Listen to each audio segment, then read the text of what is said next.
Good evening, everyone. We've nobody there yet, so as usual, give it a moment or two. Hopefully, we get a few people tonight. If anyone is there, let me know, please.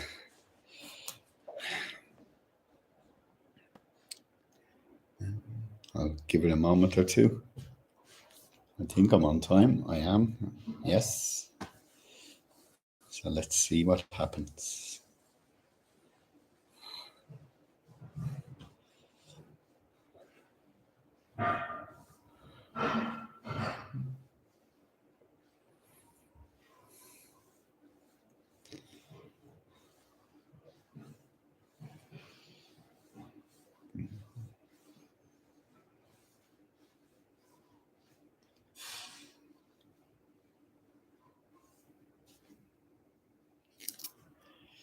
Okay, so that's a minute, so we'll get started and see where we go tonight. So thanks for the interest in what I'm doing, first and foremost. There seems to be plenty of viewing going on the videos I'm putting up, so that's great. Good response to last week, but I really want to get back into that subject matter of last week, which was about cancer, and talk tonight about the fears around it and the the people I've met over the years, people who've come to me, um, and to speak about the emotional state that person can be in when they're diagnosed with cancer. It's I don't think anybody will ever understand it unless it happens to them.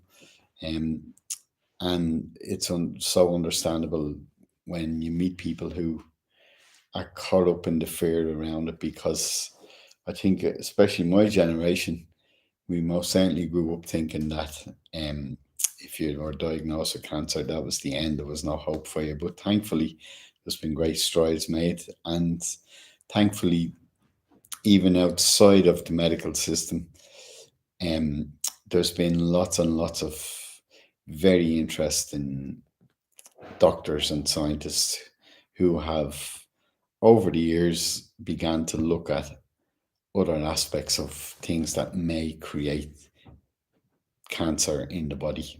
And one of the big ones that I see it coming up more and more in recent years is the person's emotional state that has met the illness, the the emotional state that they've brought along with them, let's say. And it's a part of the illness that has never been mentioned in the past, it by the medical profession in any way. And I spoke last week about this,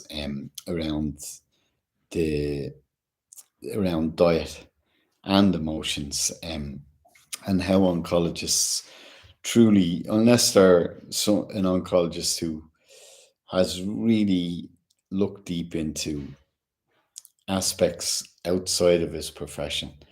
And let's face it, where do they get the time to do that? They're all so busy. There's so many people being diagnosed today with cancer that these doctors just don't have the time.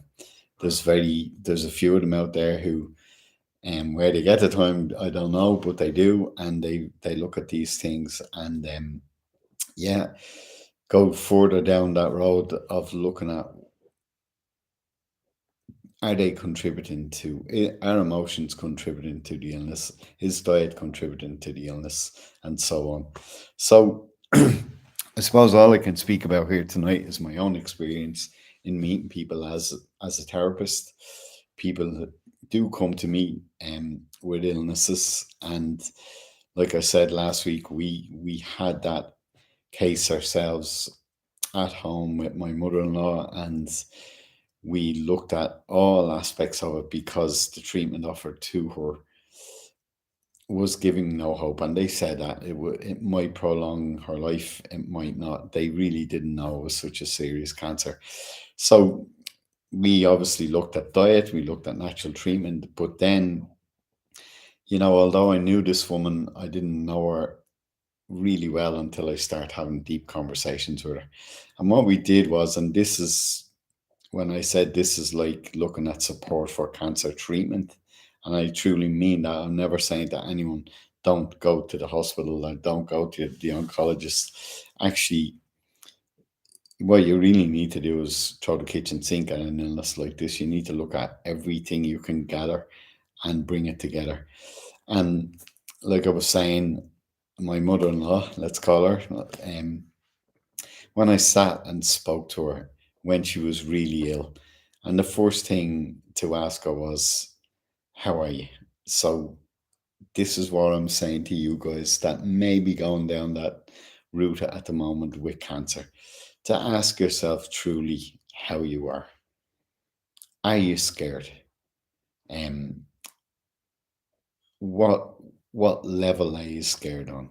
Is it something that's so fearful for you, that has frightened you so much, that has really knocked you for six? Is it something that you're going to be able to emotionally build yourself up and face it down? And when I spoke to my mother-in-law about this, and we sat and had deep, deep conversations, a woman I thought I knew came forward and presented a person who I truly didn't know. Because, as she said to me, for the first time in her life, with someone close, she was trusting herself to tell her story to me. And that story went way, way back into childhood.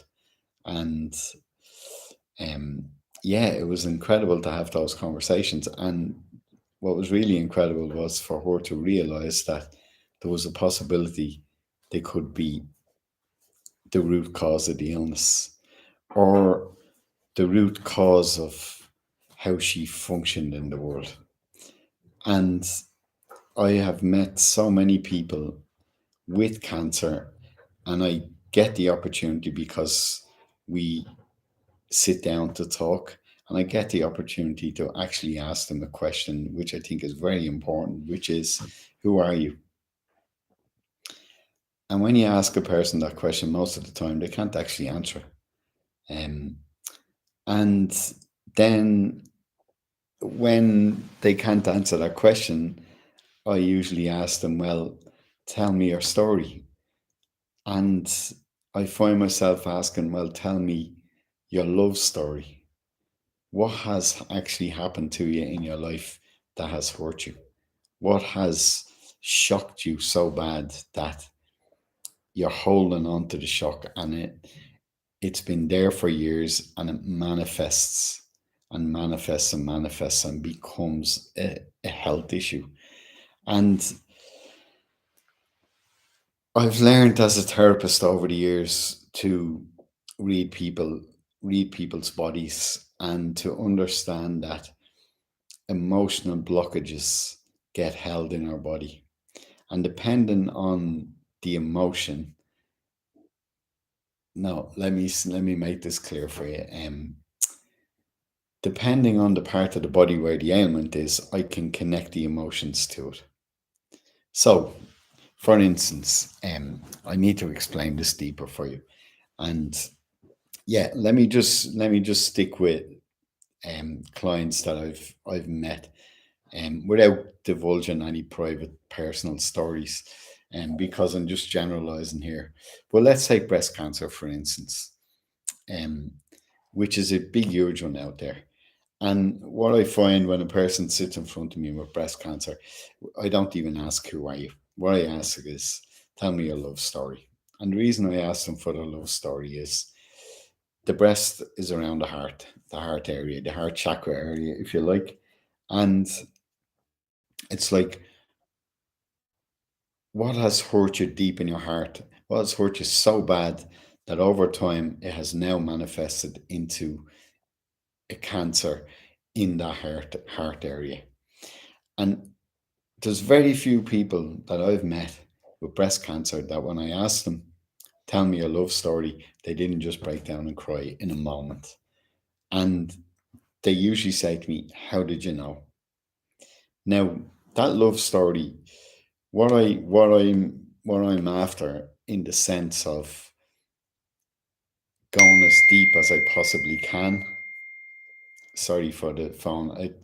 When I'm on on the internet, my phone is connected, and it's yeah, it comes through, unfortunately, because it's all one system. So please, I have it all torn down, but I can't stop that happening.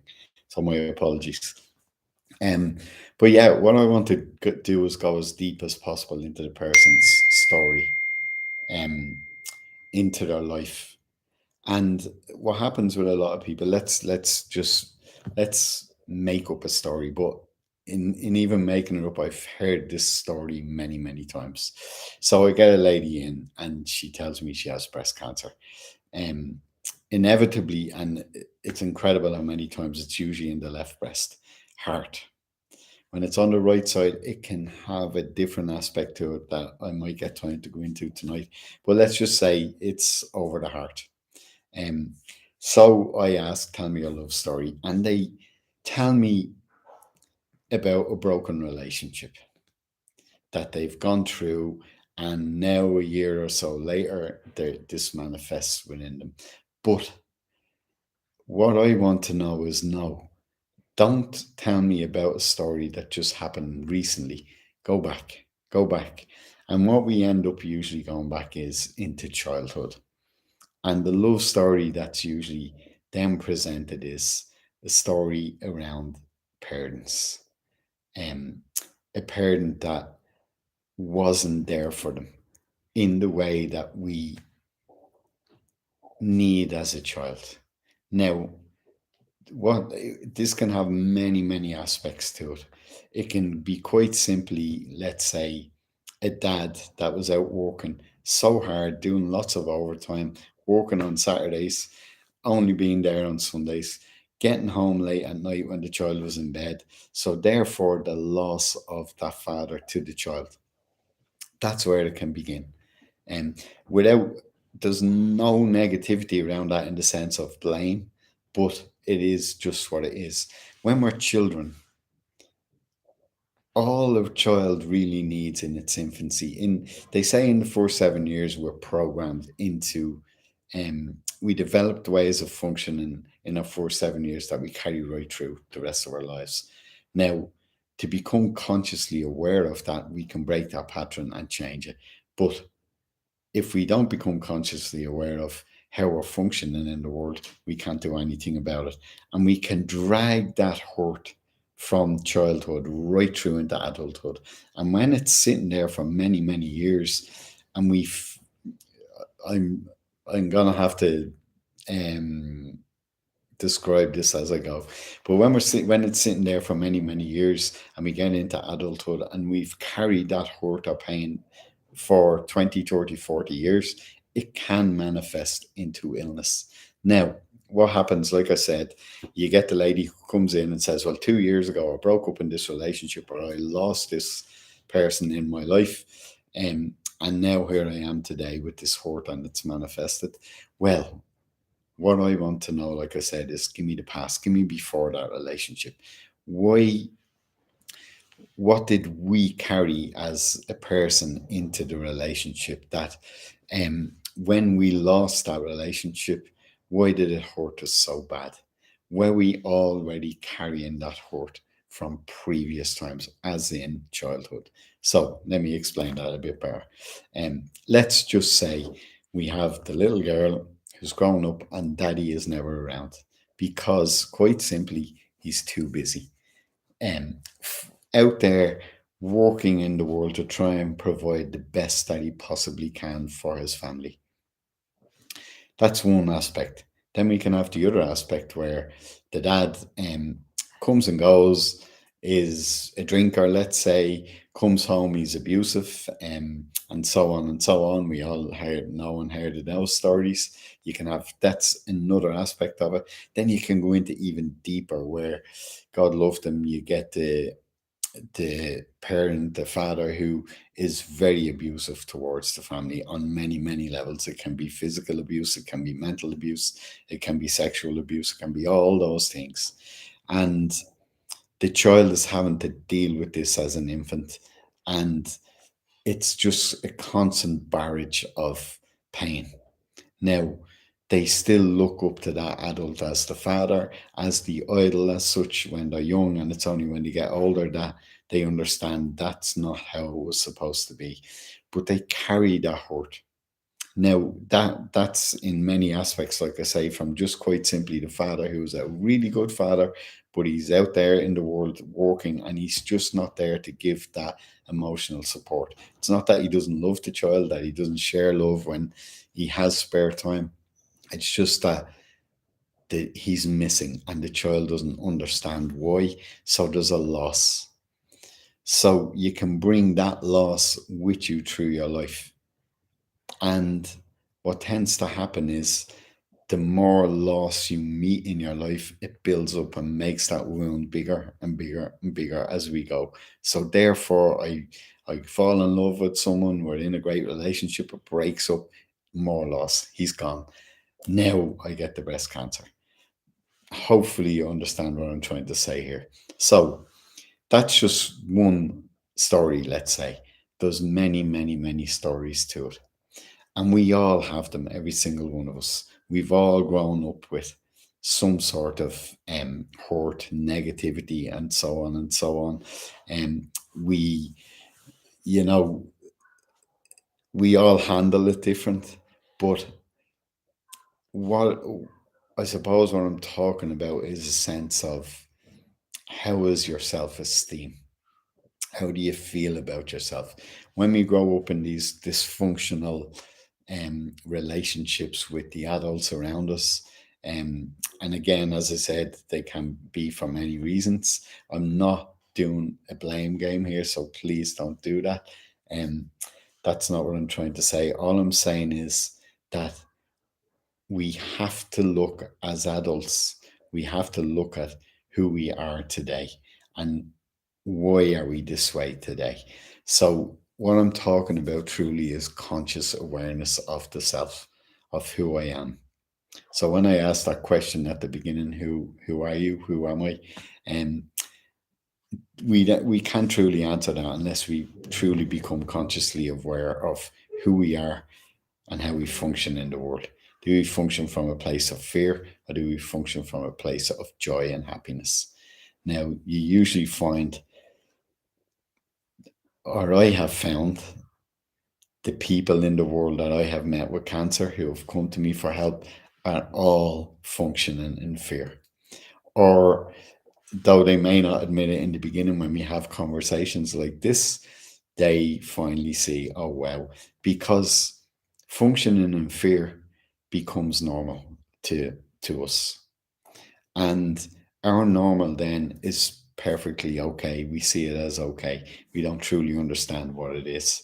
And when it's fear based, it can really hold us back and destroy our self esteem, destroy the sense of self that we should all be striving towards bettering all the time and moving towards joyfulness and happiness.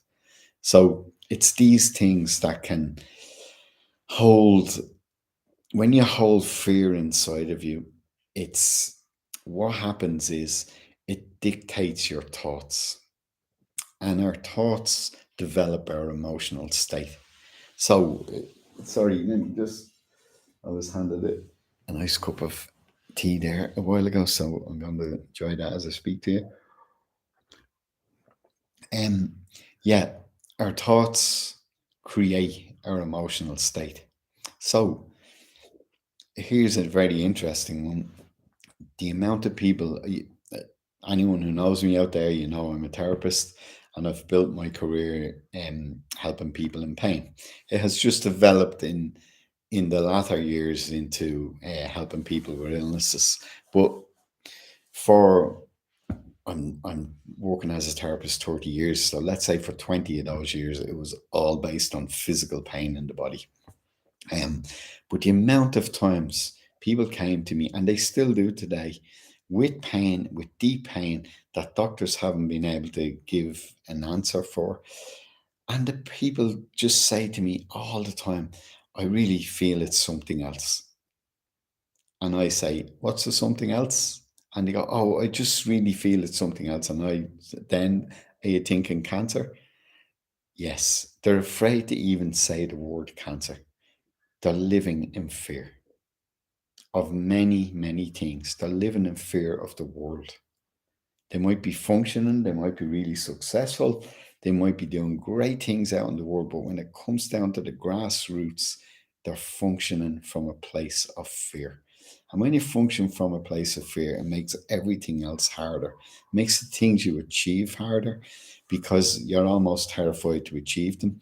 And people achieve great things and then destroy them because they don't feel their self worth. They don't feel they're worth the great things.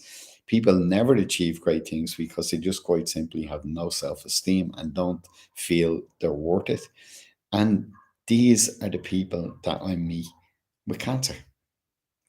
Huge, huge emotional aspect to it. Huge, huge fear based emotional aspect to it. So, if we can truly understand who we are and how we function in the world, we can rid ourselves of those fears and say goodbye to those emotions and hopefully not have to face it in an illness as I get older. And what I feel about cancer, particularly, is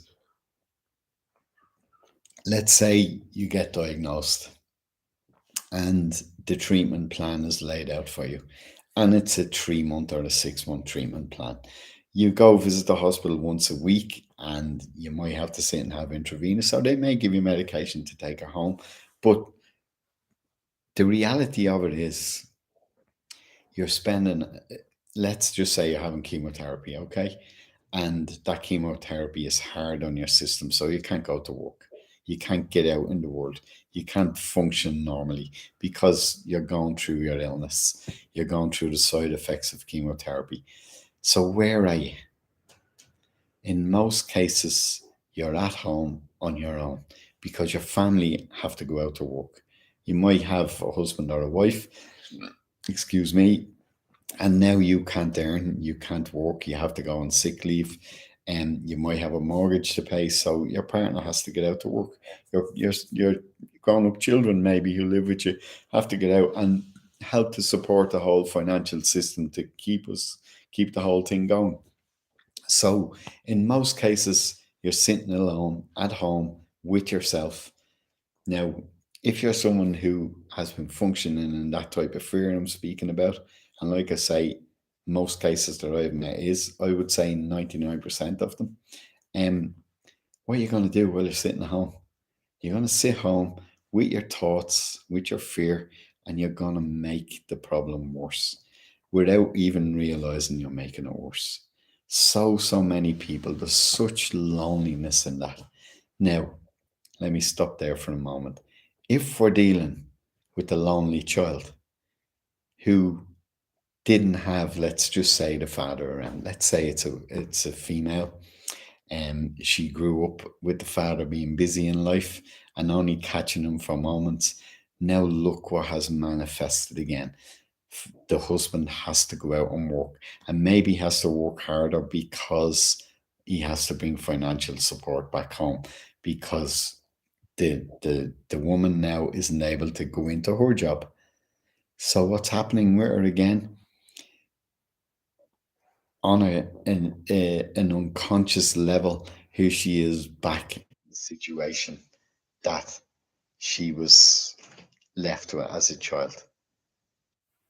I Sorry, didn't catch that. Could you try again? don't know why Siri came on there, but here's the incredible technology we have today. So very important: the loneliness at home, the loss, the suffering, alone with it at home, with no help. The hospitals do not offer help in that aspect. I believe there are groups now that they offer groups, but what happens with a lot of people is they say to me, I don't want to go to that because the people in that group are sick. I don't want to be sick within that group. I don't want to be a part of a group that's sick. And I get that. It's very interesting that they see that. I don't want to be part of that because when they step into that group, it's a reflection. Why am I here? I'm here because I'm sick. So they prefer to stay home alone. And what it's doing is unconsciously bringing them right back to the original wound, if you like, on an emotional level. So it's very important that we understand all this, because once we understand it, we can do things about it. We can begin to realize I am living in fear. I have played a part in coming to this point in my life where I'm ill. Now, what do I need to do about it? And if you can go out and emotionally support yourself, find ways of dealing and working with that wound. If you can clear the root cause of the illness on an emotional level, that's a huge part of healing the wound. And it allows the job that the doctors are doing for you become easier. It allows that job to become easier, because they're not going to look at the emotional aspect of it the way they're not going to look at the dietary aspect of it. So it's up to you guys, it's up to us to take responsibility for that and find ways of working with it ourselves. Now, I've been speaking about this for many, many years, and it's caused me to question myself, to question, am I going down the right route? And in doing that and searching the internet, I have found great people who are doing similar work. I've found great doctors. And the first time I came across it, there's a doctor called Bernie Siegel, and I don't know if Bernie is still around today. And I came across him many, many, many years ago. I was reading his books 20 years ago, just out of interest. And what was very interesting for him was he worked in a hospice. He was an oncologist, and we all know, unfortunately, hospices. He was working with end of life people, and in the days he was working, you're probably going back 50 years or more with this guy. Um, he In those days, people, because the medication wasn't there for them like it is today, a lot of cancer patients, we all heard this, died screaming. I think that's what brought so much fear to us all around cancer. And this guy was working in a hospice, and as he said in his own story in his books, um, he was sitting there all night in his office just listening to screaming going on, and thought he was helpless. There was nothing he could do. He just, his hands were tied with everything he knew. He just could not stop this screaming going on the ward. And one night, if I remember the story correctly, it's many years since I read the book. I can't even remember the name of the book to tell you to go out and get it. It was a really interesting book. But look him up, Bernie Siegel. His name is Seagal. I think is how his surname is spelled. But he spoke about going into a ward one night, and the guy was lying in the bed, rolling in pain, in an awful state, and he was brokenhearted over it. He seems to be a lovely guy. And he sat down and he tried to speak to the man, and he held his hand, and he got talking to him, and he calmed down a little, and he said to him, this thought just came into his head, and he went with it intuitively. And he said to him, if you could be doing anything right now, what would that be? Right now, if I could offer you, wave a magic wand type of thing and give you anything right now, what would you like to do? And the guy said to him, I'd love to be sitting out in the middle of a lake on my boat fishing. And he said, okay, so what would that look like? And he talked him into a visualization of being out on his boat fishing. And the guy completely calmed down, and all the screaming and rolling in pain stopped. And they just had that conversation. I don't know for how long, but he went back to his office and he took notes. And for him, it was very interesting to see the change. No more screaming for the night with that particular person. So he decided to look into it a bit more, and he tried it with someone else, and so on, someone else. And he was documenting all this in his office at night. He would go back and write it down. And he started to realize that as he brought these people into visualizations, they were getting much, much calmer. Now, he developed this way of working with people as a doctor, and he started to see people actually getting better. Now, not on that ward, as far as I remember, because they were all end of life, but it intrigued him that he was able to calm them down. He was able to stop their suffering. And even in their last days, to see them not suffering anymore because he had them visualizing. I'm almost certain that he was the guy who ended up holding groups together. And what he would do, or working with individuals even, but he did work with groups later. What he would do was things like he would say to the person, okay, I want you to visualize the cancer. I want you to visualize what it looks like in your body. And he would, have them with their eyes closed, talk them into it. And then he would say to them, okay, now, how about um, going in and killing this cancer? Like he would talk people into it and allow them to create that battle inside their own head. So, for instance, there was stories like in those days, that what was the name of that? There was a video game. I forget the name of it, in the very early days, where there was loads of things moving across the screen and they were dropping. Oh no, there was things shooting up at them. And one guy was telling him, I imagined that game in my head, that it was all shooting at the cancer. And you know, the cancer got better when this guy would do that with his visualization. So on an energy level in his mind, he was having this battle and he was winning it. And there's many stories in that book of how people did it different. But then he met a person who was a Buddhist, and this person said, I can't kill anything. I don't do that.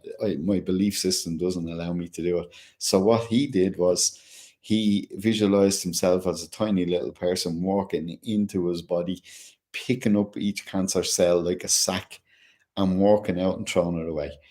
And that worked for him. The guy, Bernie, had many success stories around curing cancer by just using visualization techniques. So that's one way you can do this. Um, Other ways you can do it is, let me think for a moment. Let me think. What I can't get into personal stories, obviously, and I'm not going to do that. I won't do that. But I hold space for healing in the clinic, and what I have found when um it doesn't happen all the time, so I'm not going to say to you, come in and we'll do this. We can always try to do it. But I have met many visuals myself when I would sit with a person who's dealing with a serious illness, and they haven't related an emotional aspect to it. And when I sit to hold the space, I get very clear visuals for them. It's almost like I watch a movie, and I can hand that story to the person then and say, can you relate to this? And when they say yes, then they can go out and absolutely know, well, that's what's creating the root cause, maybe, of my emotional state, and therefore has it manifested into an ailment, especially around the heart. And I've seen that many times. So finding out the negative emotions that you're carrying is so important. And then finding ways to work with those negative emotions. It it's to me, it's the biggest aspect of any illness. And I tend to see it a lot around cancer. Now, the big one I see around cancer is anger. So how many times have we been, I personally know people who have passed away with cancer, and you would just go, why do the good die young? How many times have we heard that statement being made? Why is it always the good ones? Now, let me throw this one at you. Why is it always the good ones?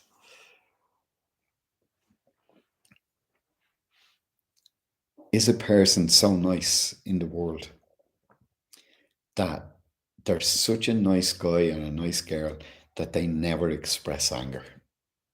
Now, what you have to understand is anger is an emotion, just like any other emotion. And we absolutely need to learn how to release our anger. Um, what's the right word I'm looking for here? We need to release our anger in the proper manner. Now, okay, we don't need to release our anger by going around beating people up or constantly shouting and screaming at people. That's just an angry person, and that's the wrong way to express that emotion. But what I mean is, Mr. Nice Guy never seems to, when somebody annoys them or makes them angry, they don't speak up for themselves. So this is why we see them as a nice person. He deals with anything. She deals with anything. She'll just take that on the chin and let it roll off them. But the truth is, when we're not expressing the emotion of anger, we're holding it in. And what happens over many, many years of holding in an emotion like that, we house anger within ourselves. We're not expressing it in a healthy manner. We hold on to it instead. Now, what that might lead us to do is every now and again we'll have complete crazy outbursts. Not healthy either. But what's really, really not healthy is holding it in all the time. Hence, the nice guy gets eaten up by it. So what you tend to see is, especially with cancer, is aggressive cancers, because all that anger and aggression there's a lid put on it, and it's bubbling up inside, and it has to go somewhere. And when it manifests into cancer, think of it like it's actually, what is anger? We all see anger in the world, and it's frightening. It's aggressive. When somebody gets we all walk into, I'm sure we've all walked into a room at some point in our life and looked across it and went, wow, I'm not going over there because I feel there's a row going to break over there. You can feel it as an energy. Now imagine what that's like when we're holding it in all the time. So I don't like to upset people. I don't like to say my piece. I'm scared to say it. Why not say that? Because I know in my lifetime and my youth, we were all told to shut up and speak when they're spoken to. As a child, don't be interfering. Are we still doing that to our children? What happens when a child gets angry? A little young child, we grab them, we get them to hush. We don't ask them, why. We don't allow them to express it. So we're taught as children to lock it in. And when we do that all our life, all we're doing is holding an aggressive, angry energy within ourselves. And when it manifests into a thing like cancer, it becomes an aggressive, angry cancer, and it eats us up really fast. Now, I'm suggesting that's just the end of the road for us, in the sense of it's been eating us up all our lives if we're someone who holds it in. I know someone who passed away with cancer last year, one of the nicest people you'll ever meet in your life. And coming near the end, he said to his son one day, I'd love to just drive off to a beach and tell the world to F off at the top of my voice and then go and have a pint. This guy didn't ever really go for points, but he had that feeling inside of himself. He wanted to tell the world to F off. I said to his son, did you ever see him being angry? And he just went, no. And I thought, well, maybe he needs to release all that anger out. Now, that's what I'm speaking about. And what you usually find is in Chinese medicine, they say liver holds anger. Is that why liver cancer is so aggressive and so difficult to beat? Because, like I said, the hospitals will never ask you about the emotional aspect of it. Now, is that why the broken heart, manifests into breast cancers? And so on and so on. There's so many aspects to these things. And the reason I'm speaking about this here is just to maybe give you an idea of something else that may help you down the journey of a cancer journey. There's there's not only Bernie Siegel, that guy. He was the first one I came across many years ago speaking about these things. But I believe I I can't think of his name again at the moment. But there's a doctor in Germany who has created a whole program of working this way as well with cancers now. And his reasons for it was he lost his son, and within a year he was diagnosed with cancer then, and that blew him away. He couldn't believe it. But he felt intuitively that it had to be related to the loss he was dealing with over his son. And when he went exploring that idea, he came to the realization that it was absolutely connected, and he healed his cancer through dealing with the emotional aspect of it. And now he runs programs, huge, big programs. I was only actually looking at him again recently. I came across him a few years ago. I can't think of the name of it, to be honest here, and I can't start playing around on the computer. I'm not going to do that when we speak. But all these things are very easy to find these days on the internet. And it's great to see doctors doing that. And he's not alone in doing it. There's many of them. There's many of them that have left the medical profession because of it. They've seen, with their medical knowledge, they can continue to practice medicine, and then they add this to it because the hospitals, the big institutes that they work with, won't give them the time or won't give the acknowledgement to those aspects of it, and they have to break free and go working on their own. But there's many of them out there. And another great one who's been very prominent lately, especially in the second half of last year, if you look up the work that Dr. Gabor Mate is doing around this subject as well.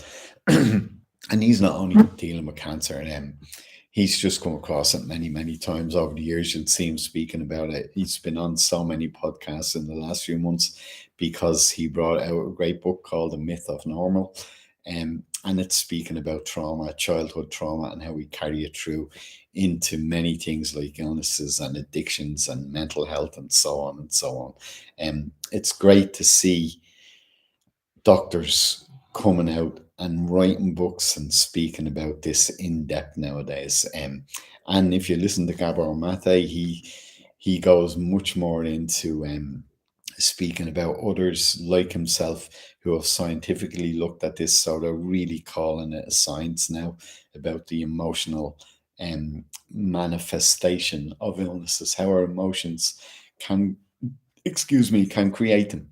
So I'm not alone in saying this anymore. Thank God. I have been shouting it for many years, but it felt like I was talking to the wall many times because there was no references I could go to. It was only my experience as a therapist.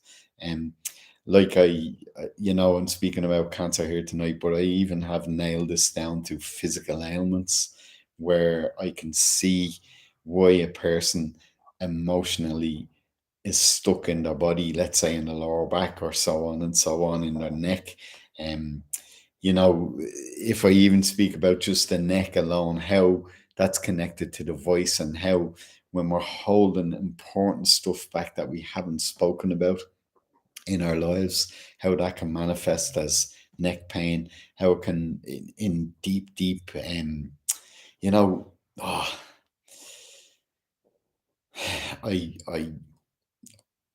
I worked with someone, I met them many years ago, a person who died of who had huge emotional trauma in childhood, wouldn't speak about it, and it developed into throat cancer. And it was a real emotional there was heartache in the trauma, big heartache. And to watch that person leave the world with throat cancer but having a heart attack at the same time, to see the connection of both in a person who had huge emotional trauma in their heart, wouldn't express it or speak about it, was in total denial of it, and then it becomes such a blockage that that's where the illness manifests. This is what I'm speaking about, and I've met it many times.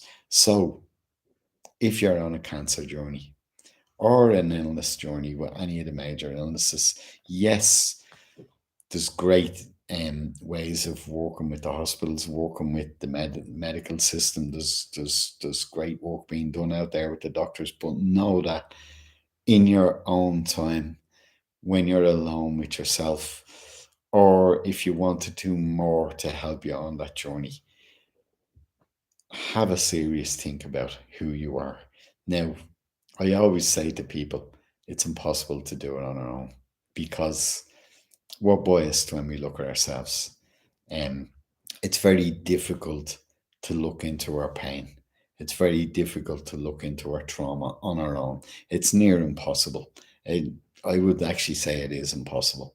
So it's very important that you get help with it. You find someone who understands those aspects of it. Um, and I'm reluctant to say just run to the first counselor or the first psychotherapist or so on and so on, because again, in all the years I've been working in this field, I've looked at psychotherapy, I've looked at counseling, I've done lots of it, I read lots about it, but try and find people. There's some great people out there in the world, but try and find people who've actually worked with themselves. They haven't just gone to college and studied for 4 or 5 years and then have their cert and then sit and work from the book. Working from the book is kind of like dead. It doesn't have emotions within it. Try and find therapists who understand who they are, who've truly worked with themselves on an emotional level, who've gone deep into their own hearts. They're the ones who may be able to help you around this. Or I'm sure I've no names to give you in. I actually don't have names to give you. But to find the people who are maybe working on those aspects with others who have cancer. I'm sure they're out there. It's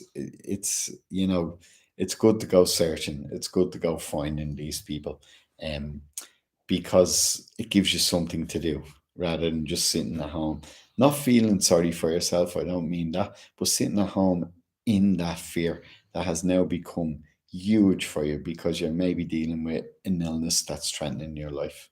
And I know that if you're already someone who was low in self esteem, low in confidence, not having a true understanding of who you are, how you function in the world, someone who's been um, not expressing their true feelings, and now here you are sitting at home alone with an illness that's life threatening. It's very important that you maybe find someone who can understand all that as well, too, who's going to help you. So people say, I'll do meditation, I'll do yoga, I'll do this, I'll do that. Who's teaching you the meditation?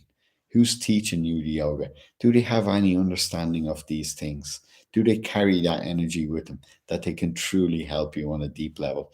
Or are you just, certainly don't run off to a yoga class in the gym that is just an exercise program. That's not going to do anything for you. Although exercise is very important if you're dealing with cancer. And emotional health, proper diet, and exercise, the three huge parts of getting through cancer. Um, because the exercise gives you good blood flow, the good diet gives you good nutrition, the emotional health. Then meditation is fantastic, but most people find I'm a meditation instructor, and I found it very difficult to break into meditation in the beginning. I actually had to go off to study to be an instructor to learn how to get disciplined to actually sit with it every day. So, I know how difficult it is to step into that. Now, if your thoughts are full of fear and are crazy around this illness that you're carrying, how the hell are you going to start meditating? How are you going to shut that monkey mind up and sit in stillness to the level where it's truly going to help you?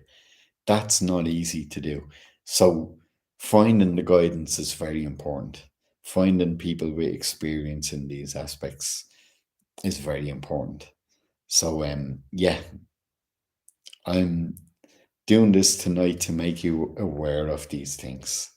And I see there's a few people there. If you have any questions, you can type them in and hopefully I'll see them. If not, no worries.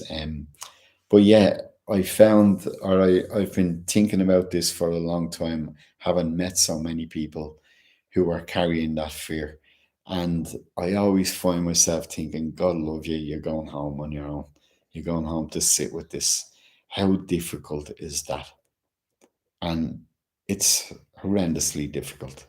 So it's so, so important for you to hear that being said, I feel, because there are many things you can do, but it's owning the illness first.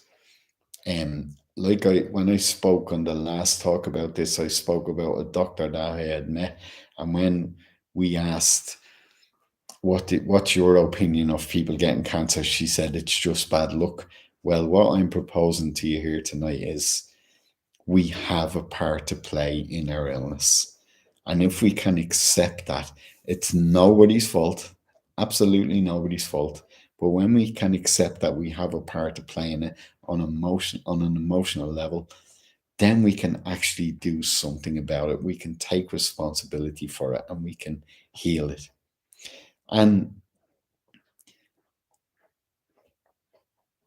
if those of you who know me will know that I spent many, many years studying a Japanese martial art, and it was a very ancient martial art. So huge philosophy came alongside of it. And that the teacher always spoke about having a benevolent heart.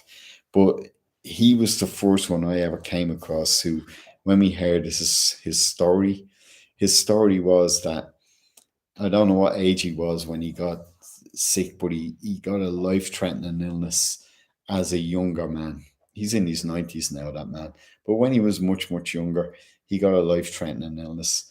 And this is what the philosophy in Japan, in the old ways of Japan and the old ways of China and the old ways of the world was.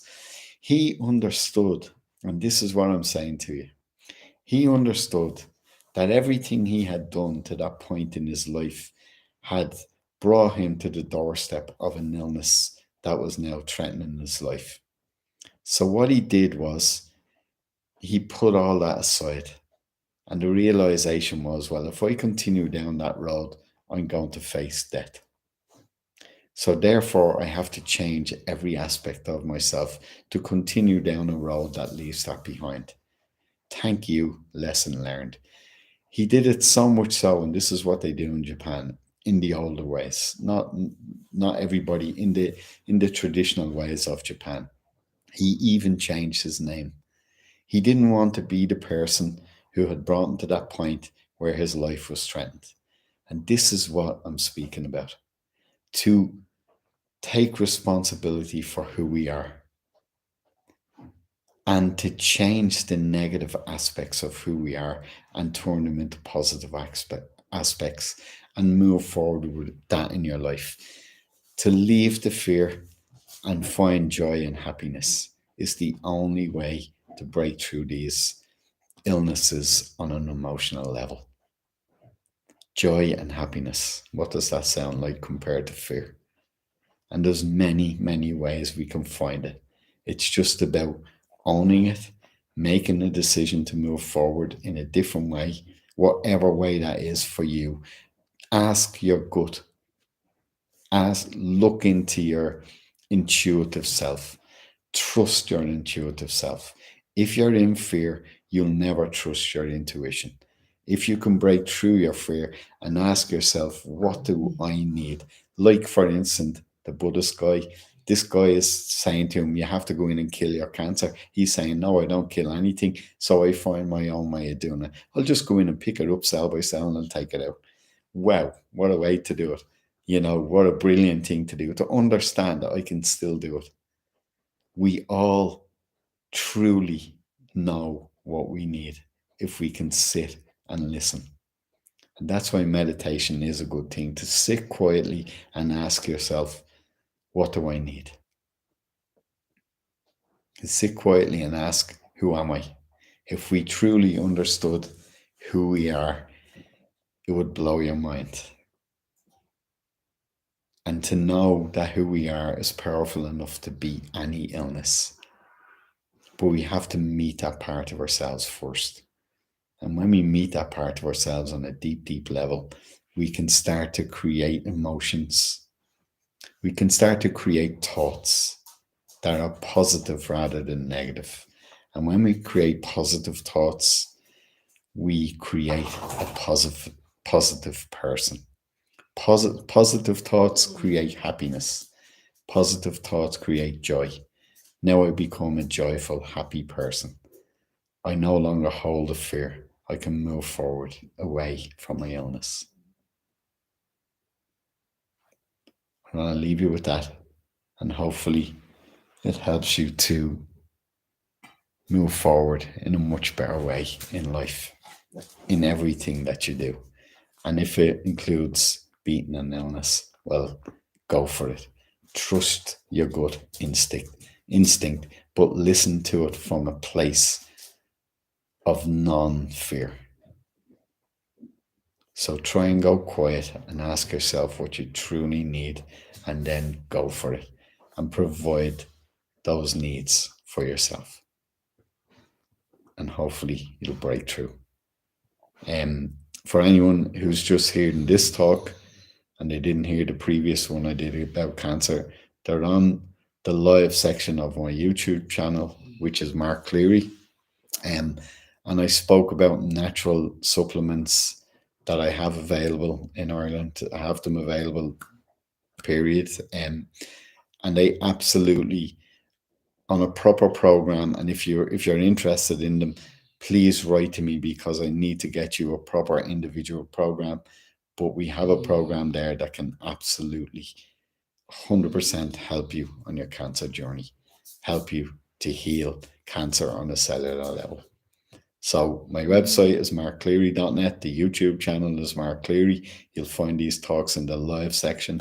And yeah, that's all I'd say about this tonight. Excuse my doggies yawning there. Now, what I will like to, or need to say as well, I know I've been doing this on Monday nights, and I said I'll be here each Monday, but I'm starting to teach a healing course next weekend, and that includes a Zoom section, which I'm doing on Monday nights. So I'm either going to shift this to a Thursday, or I may do recordings and put them up for you. So leave that with me. I'll let you know. And thanks for listening. And hopefully you all have a great week.